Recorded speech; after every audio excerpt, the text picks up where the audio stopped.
Welcome everyone to the History Honeys news station, where our darling reporters only record the very best history. Today we will be interviewing the great FDR. Isn't he just grand? I think he's swell. Did you know he was the very first president to be elected 4 times? Of course I do. Doesn't everyone? Did you know that he was the very first president to speak on national television? No, I didn't. I suppose he was the first of everything. He was also the first president to fly an airplane. Here we are, Mr. Roosevelt himself. How does it feel like the governor of New York? Incredible. Miss Roosevelt is very proud. I'm sure the boys in the Navy must be proud. Indeed. You know, I used to be assistant secretary for all those boys in the Navy. Incredible. You're going to be the bee's knees in office. Thanks, ma'am. I sure hope so. Welcome back. It's been 4 years since we last spoke with Mr. Roosevelt, and we've just gotten news that he's been elected president. Here's Daisy with an interview with the president himself before his big speech. Hello, Mr. Roosevelt. Time has gone by, hasn't it? Yes, my dear, it has. It seems like yesterday you just got elected governor of New York. It does, doesn't it? I simply cannot believe how lucky I've been. Well, let's get word from Linda at the station. I assure you it isn't luck, Mr. Roosevelt. By this time you must have some idea of how much the people love you.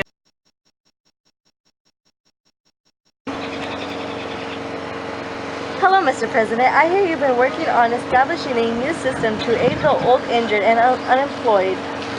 Yes, that is true, and so far it's working splendidly.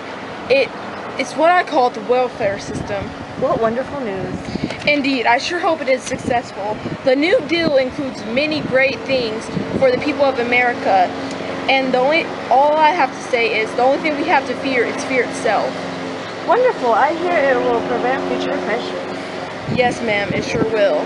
Back to Beatrice.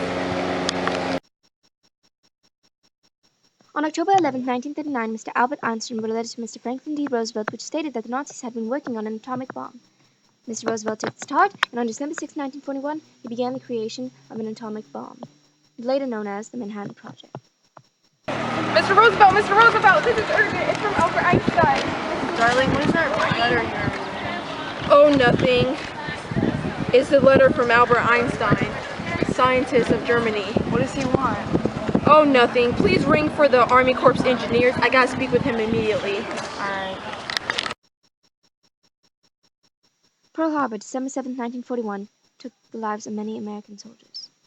Welcome back, my dearest honey bees, to our channel History Honey. Well, folks, it seems like we have beautiful weather today, and the skies are blue. Wait, what the?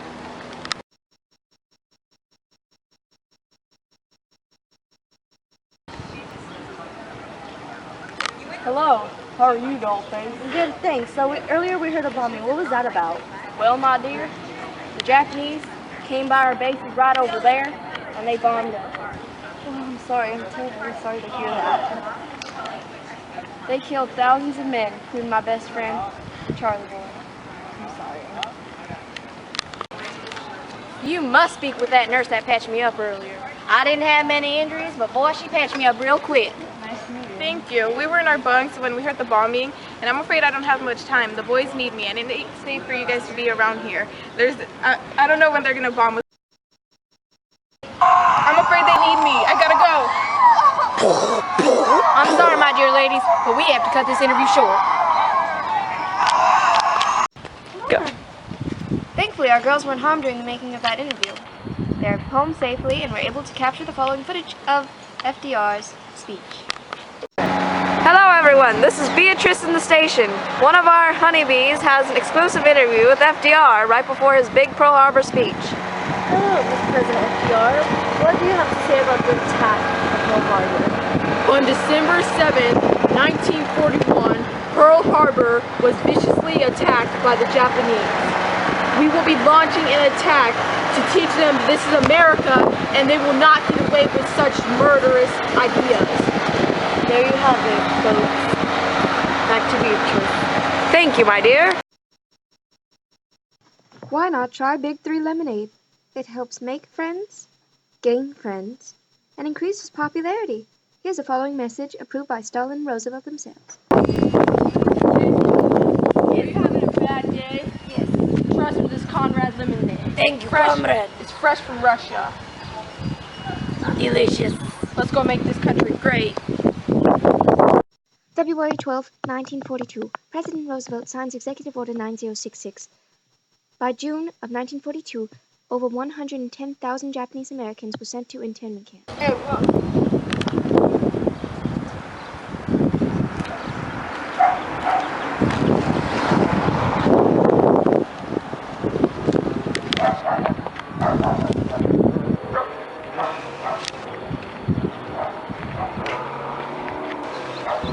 President Roosevelt moved all the Japanese to local areas so nothing else would happen. Here are we're going to interview one of them. Konnichiwa, minasan. I'm very hurt by Mr. Roosevelt because my family came to no harm to the country. Is that all you have to say? That's all I can think of right now. I'm very hurt by this. And there you have it, folks.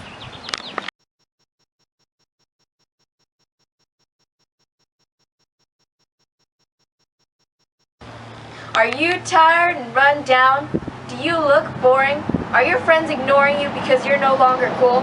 Why not buy a Franklin D. Roosevelt to make yourself look even cooler and to run for presidency?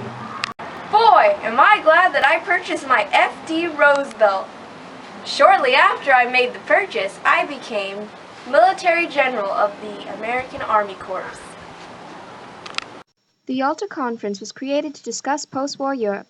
Instead, there was hostility between the Soviets and the Americans, which led to the Cold War. Here we are on February 4th, 1945, with Roosevelt, Stalin, Churchill. Here we are at the Yalta Conference. It's lovely to see you again, Mr. Roosevelt. It's lovely to see you too.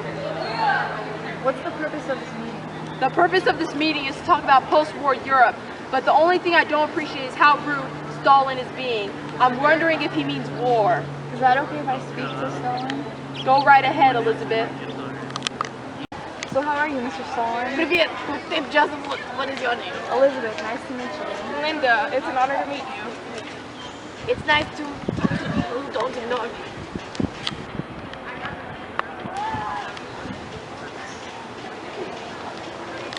What? We need to get this post-war Europe plan situated, but Stalin's over there is being shady. I am sad to report on April 12, 1945, FDR passes away.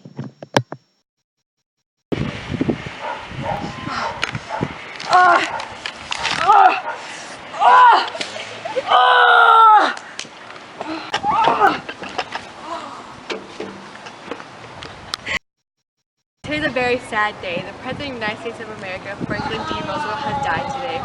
He died of a cerebral hemorrhage, and we're here at his funeral. No, Mr. Roosevelt! I can't believe he's gone.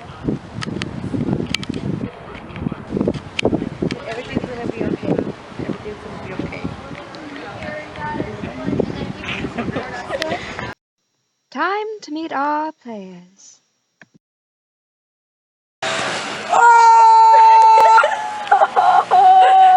Whoa!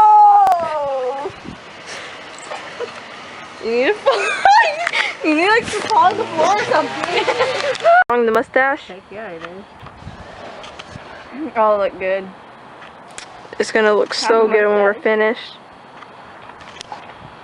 He already had really nice eyebrows, though. He did. Is that why you found him so attractive? No, like his mustache. Oh yeah, always a mustache. How to get a girl mustache. Stalin's voice. I should have listened to interviews. Like, She's finished with the mustache, came out great. Ooh. Let's go to the girl interview. Oh. interview's fine though, right? Because it's One. That's horrible. That's a stupid scene. There's no blood on her. Thank you. Have fun. You must talk with that nurse that patched me up earlier. I didn't have many injuries. Boy, she patched me up real quick. Nice to meet you. Thank you. I'm afraid we were, Welcome back, my dearest honey. Be to our channel, History Honeys. Well, folks, it seems that we have beautiful weather.